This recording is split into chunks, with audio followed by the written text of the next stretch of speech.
आप सभी का स्वागत है हमारे चैनल पोकेमॉन एक्सप्लेनेशन में। और आज हम करने वाले हैं पोकेमॉन जर्नीज के एपिसोड 1 का एक्सप्लेनेशन। एपिसोड की स्टार्टिंग में हमें दिखाया जाता है कि हमारा हीरो बड़ी जल्दी में कहीं जा रहा है और वो अपनी मॉम के पास आता है और कहता है मॉम मुझे जाना है। और वो पोस्टर दिखाता है और कहता है प्रोफेसर ओक ने एक नया कैंप खोला है। पीछे उसकी मॉम कुछ कहती है पर वो इसको इग्नोर करके एक्साइटेड होने लगता है। और कुछ बच्चे पोकेमॉन के साथ खेल रहे होते हैं और कुछ पोकेमॉन आपस में खेल रहे होते हैं। यहाँ हमारे पिचू की एंट्री होती है और अचानक से एक अंश उस पर अटैक कर देता है और पिचू वहीं बेहोश होने लगता है क्योंकि उसका अभी काबू नहीं होता उसके इलेक्ट्रिक टाइप पोकेमॉन्स पर। और वो देखता है कि कुछ पोकेमॉन्स खेल रहे होते हैं और एक पहाड़ी से वो कुछ पोकेमॉन अपने झुंड में बैठे होते हैं और ये पोकेमॉन ऑर्गेनिक डॉक्टरी होते हैं। और 3 कॉफिंग उसकी तरफ आते हैं और स्मोक स्क्रीन कर देते हैं जिससे बेहोश होकर वो नीचे गिर जाता है। और केंगिस खान उसको अपने हाथों में पकड़ लेता है और पिचू उससे शुक्रिया करता है।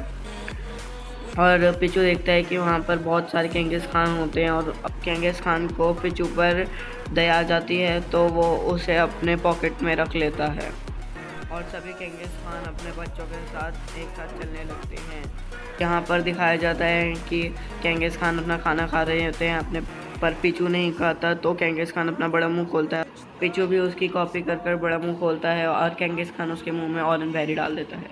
यहाँ पर अगले सीन में दिखाया जाता है कि सब नहा रहे होते हैं और रात हो जाती है और पिचू सो ही नहीं रहा। केंगिस खान अपने पेट पे हाथ रखता है, पिचू सो जाता है। अगले सीन में हमें ये दिखाया जाता है कि सब बच्चे अपना इंट्रोडक्शन दे और फ्रंट के हमारे हीरो गो एंड क्लोई। तो क्लोई पूछती है प्रोफेसर ओक एक बच्चा मिसिंग है।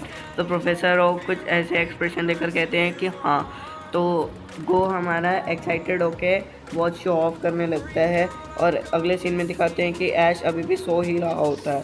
और प्रोफेसर ओक अपना ऐसा मुंह दिखाकर कहते हैं कि तुम प्रोफेसर साइरिस की बेटी हो ना क्लोई।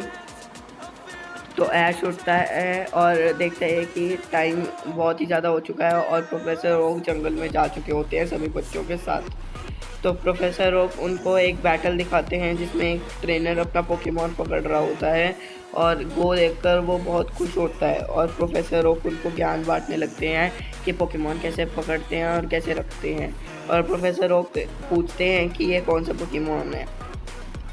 तो गो बताता है कि ये ककूना है और ऐसे ऐसे काफ़ी सारे पोकेमॉन बताता है और ऐसे ये बताता है कि ये डक्टियो पोकेमॉन है डिगलेट का एवोल्यूशन। तो प्रोफेसर हंस के कहते हैं कि गो तुम काफ़ी अच्छे हो, तुम्हें काफ़ी कुछ पता है। और वो गो ऐसे शौक करने लगता है और बहुत कुछ बताने लगता है। तो क्लोई उसको कहती है तुम थोड़ी देर शांत नहीं बैठ सकते। तो प्रोफेसर वो कहते हैं कि कहने दो उसको काफ़ी कुछ पता है। तो फिर से वो ऐसे ही करता है, वो प्रोफेसर ओक को समझाने लगता है। और यहाँ पर क्लोई गो से पूछती है कि तुम इतना शो ऑफ क्यों करते हो। और वो दोनों देखते हैं कि यहाँ पर 2 पोकेमॉन लड़ रहे होते हैं जिसमें से एक होता है निडोकिंग और ये है म्यू एक मिथिकल पोकेमॉन जो कि बहुत ही रेयर है।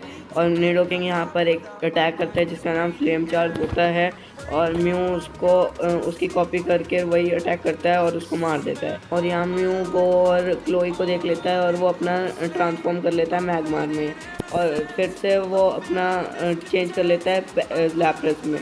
और अगले सीन में हमें दिखाया जाता है कि यहाँ पर ये दोनों आराम से खेल रहे होते हैं बहुत ही मज़े से, जैसा कि आप देख ही सकते हैं। तो यहाँ पर चैंसी आती है सभी केंगिस खानों को खाना देने के लिए और यहाँ पर केंगिस खान का बच्चा देखता है कि वहाँ पर म्यू है और वो उसके पीछे चला जाता है। और यहाँ पर सभी बच्चों को बुलाता है केंगिस खान और देखते हैं कि एक बच्चा गायब है। और वो केंगिस खान का बच्चा म्यू को देख के बहुत खुश होता है और वो पहाड़ी से गलती से गिर जाता है और म्यू उसे बचा लेता है अपने साइकिक से। और सभी यहाँ पर शॉक हो जाते हैं कि ये क्या हो गया। और केंगिस खान अब रोने लगता है कि उसका बच्चा सही सलामत है। और प्रोफेसर ओक उन दोनों को डांटने लगते हैं कि तुम सब कहाँ चले गए थे। और गो कहता है कि हमने एक म्यू को देखा। तो प्रोफेसर उनको बताने लगते हैं कि म्यू एक ऐसा पोकेमॉन है। तो यहाँ पर वो वापस आ जाते हैं सबके सब और ऐश बहुत ही यहाँ पर उदास बैठा होता है अगले सीन में क्योंकि वो कैंप नहीं जा पाता। और यहाँ पर बारिश होती है, सब केंगिस खान भाग रहे हैं। एक केंगिस खान नहीं भाग पाता क्योंकि वो काफ़ी बूढ़ा होता है और अगले सीन में दिखाते हैं कि पिचू उनको बाय बाय कहने के लिए बाहर जाता है और उनको जैसे ही बाय करने लगता है, अपना हाथ बढ़ाते ही वो पिकाचू में इवॉल्व हो जाता है। पिकाचू पानी में देखता है कि वो कैसे इवॉल्व हो गया और ऐसे ही वो पैलेट टाउन भागते भागते जा रहा होता है। और यहाँ पर अगले सीन में दिखाया जाता है कि ऐश सो रहा होता है, अब वो 10 साल का हो चुका है और वो उठता है और बोलता है अभी मेरे को पोकेमॉन लेने जाना है अपना पहला। और यहाँ पर प्रोफेसर ओक की लैब दिखाई जाती है, जहाँ पर ऐश वहाँ पहुँच जाता है और प्रोफेसर ओक कहते हैं ऐश तुम काफ़ी लेट हो चुके हो, तीनों स्टार्टर जा चुके हैं। और वो एक पोकेबॉल दिखाते हैं जिसमें से एक पिकाचू निकलता है और वो जैसी ऐश के हाथ में आते ही वो उसको थंडर शॉक देने लगता है, कुछ ऐसा एक्सप्रेशन लेने लगता है क्योंकि उसे ट्रेनर्स इतने पसंद नहीं थे। और कुछ सालों के बाद वो देखते हैं कि वो दोनों काफ़ी अच्छे पार्टनर बन चुके हैं और यहाँ पर एपिसोड 1 की एंडिंग हो जाती है।